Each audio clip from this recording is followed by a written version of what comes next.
दोस्तों नमस्कार। बात करें हाइपरसोनिक मिसाइलों की तो आपको पता ही होगा कि ये मिसाइलें किसी की पकड़ में नहीं आती। इसे दुनिया का कोई भी सिक्योरिटी सिस्टम पकड़ नहीं सकता। इसीलिए हाइपरसोनिक मिसाइलों के हमले को रोकना असंभव माना जाता है। दुनिया के बड़े बड़े देश इसका तोड़ निकालने में लगे हैं, लेकिन अब ये सब बातें पुरानी होने जा रही है, क्योंकि इजराइल की सबसे बड़ी हथियार निर्माता company Rafael advance defence system limited ने दुनिया के पहले हाइपरसोनिक इंटरसेप्टर को इजाद कर लिया है। इसमें सबसे महत्वपूर्ण बात यह है कि इजरायली कंपनी ने न सिर्फ इस इंटरसेप्टर का निर्माण किया है, इसके साथ ही इजराइल ने यह भी घोषणा की है कि इस एरो शो में पेश करने के साथ ही यह सिस्टम एक्सपोर्ट के लिए उपलब्ध हो जाएगा। यानी इजराइल के मित्र देश जैसे अमेरिका, भारत इसे खरीद सकते हैं। इसके साथ ही आपके मन में कुछ विचार उठ रहे होंगे जिन पर हम बात करने का प्रयास करते हैं। सबसे पहले हम इस सिस्टम के बारे में बात करते हैं कि आखिर यह सिस्टम है क्या। इसके नाम की बात करें तो इजराइल ने इसका नाम रखा है स्काईसोनिक इंटरसेप्टर। दरअसल यह एक तरह की मिसाइल ही है जिसका काम होगा हाइपरसोनिक मिसाइलों को इंटरसेप्ट करके हवा में ही मार गिराना।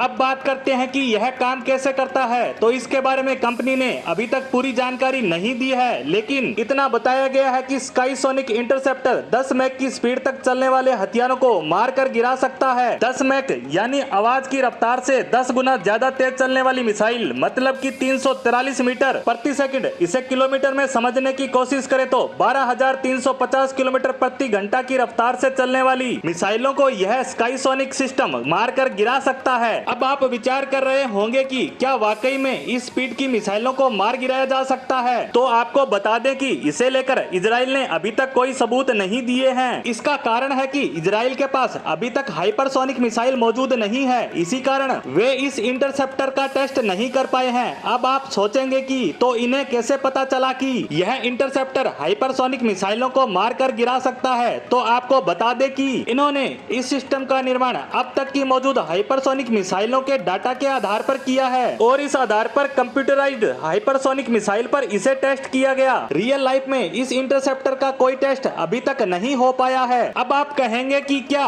कंप्यूटर पर हुए टेस्ट के आधार पर कोई देश इसे खरीदने के बारे में सोच सकता है। इसके साथ ही एक्सपर्ट्स की राय भी ये है कि सिर्फ स्पीड के आधार पर पकड़ना अलग बात है, लेकिन हाइपरसोनिक मिसाइलें अपनी स्पीड के साथ ग्लाइड भी कर सकती है, यानी अपने टारगेट तक पहुंचने में किसी तरह का खतरा होने पर वह अपना रास्ता भी बदल सकती है। हाइपरसोनिक मिसाइल के इसी ग्लाइड होने वाली खासियत की वजह से दुनिया भर के देश इसे मार गिराने वाला सिस्टम अभी तक नहीं बना पाए हैं। वहीं बात करें भारत की, तो भारत ने भी अपना BMD शील्ड बनाकर तैयार कर लिया है। इसकी अधिकतर मिसाइलों का टेस्ट कर लिया गया, जो कि पूरी तरह सफल रहा है, लेकिन फिर भी कभी भारत को हाइपरसोनिक मिसाइलों के खिलाफ ऐसे हथियारों की जरूरत पड़ती है तो उसका मित्र देश इजराइल उसे तुरंत उपलब्ध करवा देगा। इसी उम्मीद के साथ इजराइल के स्काईसोनिक इंटरसेप्टर पर हमारी आज की पोस्ट को यहीं समाप्त करते हैं। धन्यवाद।